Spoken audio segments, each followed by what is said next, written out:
Assalamualaikum, bolu lapis nanas ala wong Palembang. Lemak nian. Nah, ini ya salah satu varian ya. Kue khas Palembang namanya bolu lapis nanas. Yang selainnya ya dibuat dari nanas wong Palembang. Rasanya manis, legit dan lemak nian.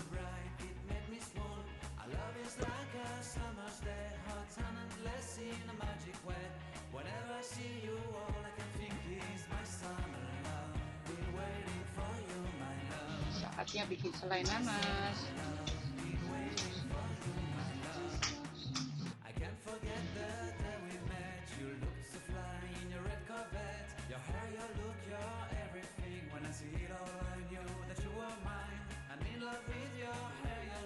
Your silhouette in the moonlight shine. Will my love you